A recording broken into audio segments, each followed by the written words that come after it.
चलिए, बहुत से बच्चों को वर्णमाला में प्रॉब्लम आ रहे थे, तो शायद आज वर्णमाला को देख लीजिए अच्छा से, और उम्मीद करते हैं कि व्याकरण में कहीं से किसी प्रकार का कोई दिक्कत नहीं आएंगे। पहले नंबर ध्यान रखिएगा, मैंने क च ट त प वर्ग का बात कर रहा था। देखिए, हिंदी वर्णमाला में पूछा जाएगा कि वर्णों की संख्या जो होती है वो कितना होती है, 52 होती है। कितना होती है? 52। हिंदी वर्णमाला में वर्णों की संख्या कितनी होती है? तो 52 होती है।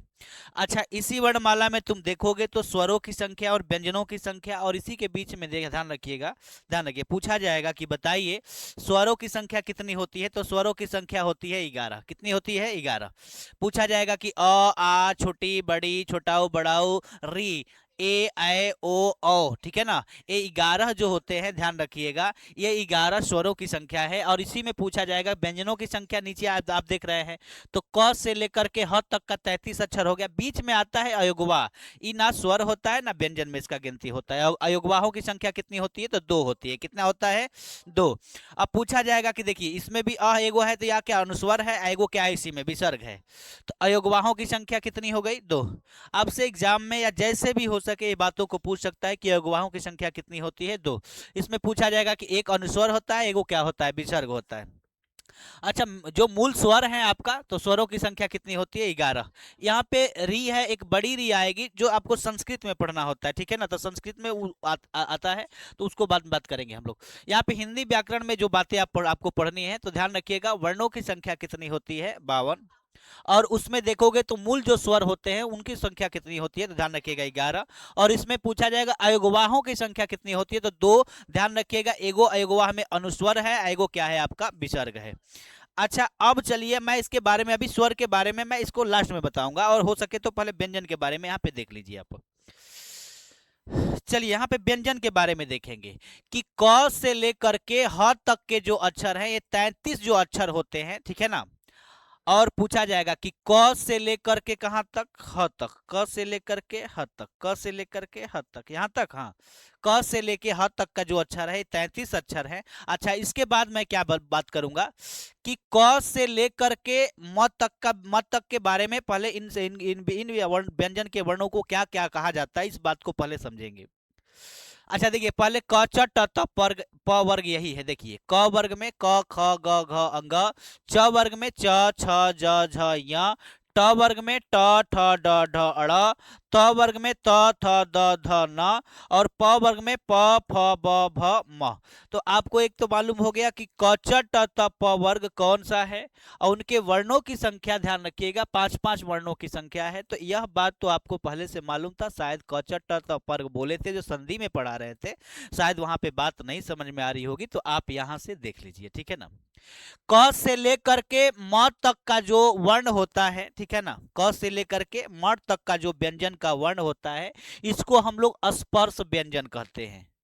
अगर आपसे पूछ दे कि बताइए कि स्पर्श व्यंजन किसे कहते हैं, य दे देगा ऑप्शन में, र दे देगा, ल दे देगा, और इसमें से किसी एक को दे देगा, तो जैसे आपको दे दिया ख, तो ख क्या हो जाएगा? स्पर्श व्यंजन हो जाएगा। अब यहां से क्वेश्चन बनाने की बातें आई, तो बहुत से क्वेश्चन बनेंगे, आप वहां से चेक कर सकते हैं। अब देखिए, यहाँ पे मैंने क्या कहा कि क से लेकर के म तक का जो वर्ण है, व्यंजन का जो वर्ण है, इसे क्या कहा जाता है? तो स्पर्श व्यंजन। बोलो, किसको क्या बोला जाता है? स्पर्श व्यंजन। अच्छा, एक बात और है, इसी में देखोगे तो ध्यान रखिएगा, ट ठ ड ढ अड़, ये थोड़ा इनको क्या बोला जाता है? तो कठोर व्यंजन। तो ट से लेके अड़ तक का जो वर्ण है व्यंजन का, इसको क्या बोला जाता है? तो कठोर व्यंजन कहा जाता है। और इसी में दो ठो और भी हैं, जिन्हें ध्यान रखिएगा, ड और ढ जो है, इसको उत्क्षिप्त व्यंजन कहा जाता है। तो क्वेश्चन में पूछा जा सकता है कि उत्क्षिप्त व्यंजनों की संख्या कितनी होती है? 2 होती है। ऐसे कठोर व्यंजन कहा जाएगा तो 5 हो गया, ठीक है ना। ऐसे स्पर्श व्यंजन कहा जाएगा तो 25 हो जाएगा। हमें उम्मीद है कि आपको बात अच्छे से समझ में आ रही होगी। आपको बार बार वहां पे बोल रहे थे कचट त प वर्ग के बारे में, तो आपको उम्मीद करते हैं कि आपको अब बात समझ में आ गई होगी कि कचट त प वर्ग क्या है। अब समझ में आया कि नहीं आया, बताइए आप ही। चलिए, आगे देखिए, यहाँ पे क्या देखेंगे, तो ध्यान रखिएगा, जो य र ल व होता है, इनको अंतस्थ व्यंजन कहा जाता है। क्या कहते हैं? अंतस्थ व्यंजन कहा जाता है। इसको अर्ध स्वर भी कहा जाता है। अगर हिंदी में वास्तविक मिलाओगे ना तो य और व ही होगा, लेकिन संस्कृत के हिसाब से देखोगे तो ये पूरा क्या हो जाते हैं? अर्ध स्वर में गिनती होते हैं। तो एक ध्यान रखिएगा कि अंतस्थ व्यंजन का है या अर्ध स्वर का है, इनकी संख्या क्या होती है? तो 4 होती है। अच्छा, और भी देखिए, यहाँ पे जो स हो गया, ठीक है ना, स से लेकर के ह तक का ये जो चार वर्ण हैं, इनको कहा जाता है ऊष्म व्यंजन। क्या बोला जाता है? ऊष्म व्यंजन। क्वेश्चन में पूछा जाएगा ऊष्म व्यंजनों की संख्या कितनी होती है? तो 4 होती है। और भी देखेंगे तो छ, त्र, ज्ञ और स्र, ये संयुक्त है। ध्यान रखिएगा, दो वर्णों से मिलकर बना होता है, जिसे संयुक्त व्यंजन कहा जाता है। इनकी संख्या कितनी होती है? तो 4 होती है। तो आप एक बात बताइए, मैं ऊपर से फिर से चलता हूँ, ऊपर से फिर से आपको दोहराने की कोशिश करूंगा। ध्यान रखिएगा, क्या पूछा जाएगा कि मूल स्वरों की संख्या होती है 11। मूल स्वरों की संख्या कितनी होती है? ऐसे पूछा जाएगा कि बताइए हिंदी में वर्णमाला की संख्या कितनी होती है? 52 होती है। अच्छा, इसमें मूल स्वरों की संख्या कितनी हो गई? 11। अच्छा, पूछा जाएगा कि बताइए अयोगवाहों की संख्या कितनी है? 2। उन दोनों अयोगवाह का नाम है, ध्यान रखिएगा, एगो को अनुस्वर, एगो को क्या कहा जाता है? विसर्ग कहते हैं। इनकी संख्या होती है 2 होती है। ये आपको ना स्वर में ना व्यंजन में आते हैं, ध्यान रखिएगा। अच्छा, आगे देखिए, यहाँ पे व्यंजन, वास्तविक व्यंजन की बातें की गई। ध्यान रखिएगा व्यंजन क से लेके ह तक का पूछा जाएगा तो 33 अक्षर जो है मूल पूछा जाएगा, मूल कहा जाता है, व्यंजन होते हैं। और इनकी संख्या ध्यान रखिएगा 33 होती है, ठीक है ना। तो क से लेकर के म तक के वर्ण को क्या बोला गया? स्पर्श व्यंजन। इनकी संख्या कितनी होती है? अच्छा, ट से लेके अड़ तक को कठोर व्यंजन कहा जाता है, और इसमें से ड और ढ को क्या कहा जाता है? उत्क्षिप्त व्यंजन। इनकी संख्या 2 होती है। कोई दिक्कत? अच्छा, आगे देखिए, आगे मैंने क्या बताया? आगे बताया कि ध्यान रखिएगा, य से लेकर के व तक के जो 4 वर्ण हैं, इनको अंतस्थ व्यंजन कहा जाता है। इन्हीं को अर्ध स्वर कहा जाता है। इनकी संख्या होती है 4 होती है। मैंने एक बात बताया कि अगर हिंदी का मिलाओगे तो य और व क्या हो जाएंगे? नहीं तो फिर बाकी संस्कृत के हिसाब से चारों कहा जाएगा, तो ये अर्ध स्वर कहलाते हैं। कोई दिक्कत?